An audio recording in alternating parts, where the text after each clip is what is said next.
নমস্কার বন্ধুরা, welcome to Supti's kitchen. আজ একটা নিরামিষ রেসিপি নিয়ে এসেছি। দেখতেই পাচ্ছেন এখানে আমি নিয়ে নিয়েছি পটল। পটলগুলো খুব ভালোভাবে খোসা ছাড়িয়ে নিচ্ছি।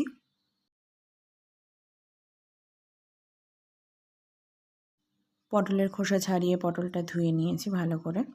এখন আমি পটলের ভেতর থেকে বীজগুলো বের করে নেব। আমি একটা চামচের সাহায্যে পটলের ভেতরের বীজগুলো বের করে নিচ্ছি। আর এই কাজটা খুবই সাবধানে করতে হবে যেন পটলটা ফেটে না যায়।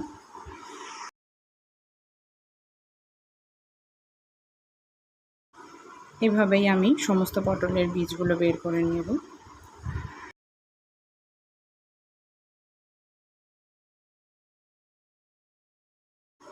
সব কটা পটল থেকে বীজগুলো আমার বের করা হয়ে গেছে। এবার আমি পটলের ভেতরের পুরটা রেডি করব। তার জন্য এখানে নিয়ে নিয়েছি পনির। পনিরটা আমি একদম ছোট ছোট কিউব করে কেটে নিচ্ছি।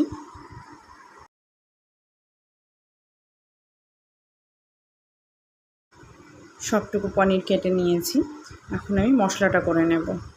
আর মশলার জন্য এখানে নিয়ে নিয়েছি 3টে টমেটো, 1 ইঞ্চ মতো আদা, 2-3টে শুকনো লঙ্কা, 2-3টে কাঁচা লঙ্কা। মশলাটা এখন আমি পেস্ট করে নিচ্ছি।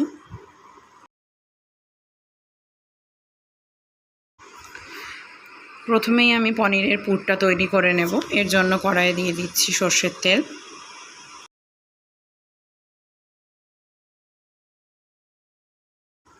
দিয়ে দিচ্ছি পনির। পনিরটা আমি সামান্য একটু লবণ আর হলুদ দিয়ে ভেজে তুলে নেব।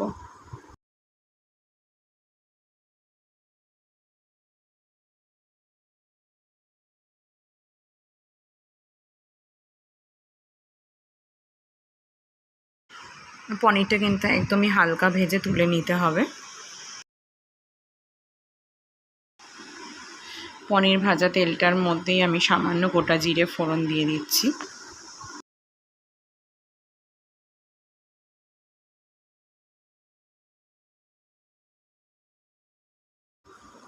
দিয়ে দিচ্ছি সামান্য হলুদ।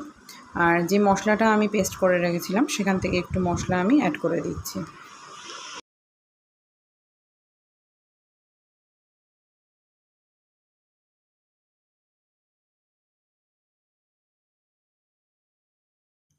মশলাটা এখন আমি ভালোভাবে কষিয়ে নেব।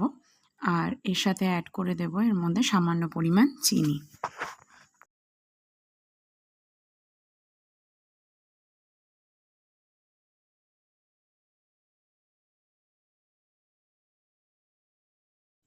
মশলাটা আমার ভালোভাবে কষানো হয়ে গেছে। এখন আমি ভেজে রাখা পনিরগুলো অ্যাড করে দিচ্ছি। আর পনিরটা মশলার সাথে ভালোভাবে একটু মিশিয়ে নেব।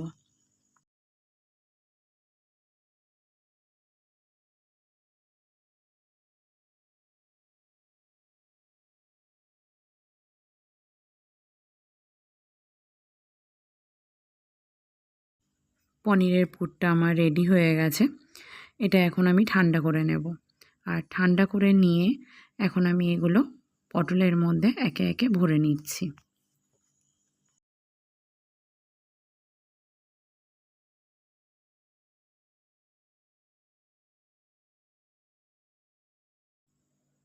এভাবেই পনিরের পুরগুলো পটলের মধ্যে ভরে নিতে হবে। আর আমি একটা আটার ডো তৈরি করে নিয়েছিলাম, সেটা দিয়ে পটলের মুখগুলো এভাবে আটকে নিচ্ছি। আর পটলের ভেতরের পুরটা আপনারা খুব বেশি পরিমাণে ভরবেন না, সামান্য ফাঁকা রেখে দেবেন, না হলে যখন ভাজা হবে পটলটা তখন পনিরের পুরগুলো বেরিয়ে আসবে। একই রকমভাবে আমি প্রত্যেকটা পটলের মধ্যে পুর ভরে নিচ্ছি।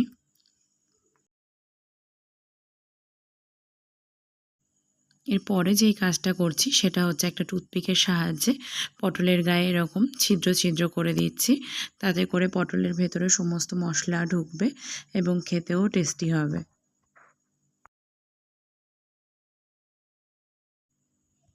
এখন আমি পটলগুলো ভেজে নেব। আর পটলটা ঢাকা দিয়ে দিয়ে মিডিয়াম টু লো ফ্লেমে ভালোভাবে ভেজে নিতে হবে।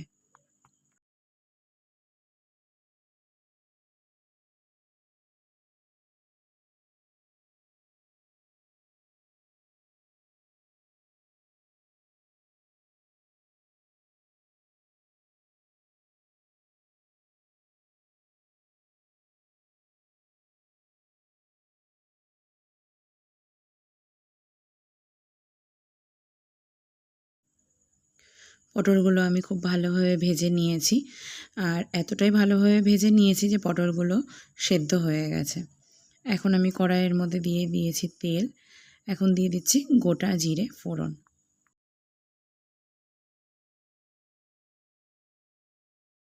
দিয়ে দিলাম হলুদ গুঁড়ো, দিয়ে বাকি পেস্ট করে রাখা মশলাটা আমি এখানে অ্যাড করে দিচ্ছি।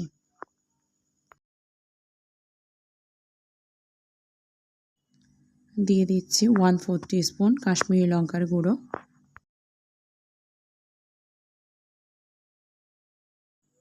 হলুদ গুঁড়ো দিয়ে দিচ্ছি,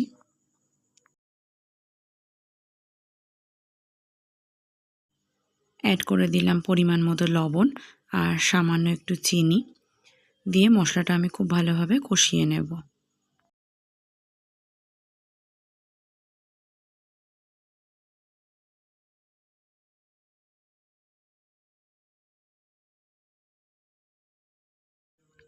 মশলাটা আমার খুব ভালোভাবে কষানো হয়ে গেছে, মশলা থেকে তেল ছেড়ে দিয়েছে, আর আমি অ্যাড করে দিয়েছি 1 কাপ পরিমাণ মতো জল।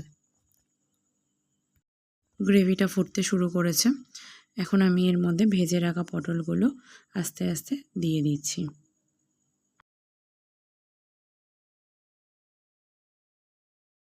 মিডিয়াম ফ্লেমে 5 মিনিট মতো রান্না করে নিলেই তৈরি হয়ে যাবে পটলের এই নিরামিষ রেসিপি। দেখে একটু ঝামেলা মনে হলেও রেসিপিটা কিন্তু খেতে দুর্দান্ত হয়। আপনারা একবার বাড়িতে ট্রাই করে দেখবেন, আর ভালো লাগলে অবশ্যই কমেন্ট করে আমাকে জানাবেন। তো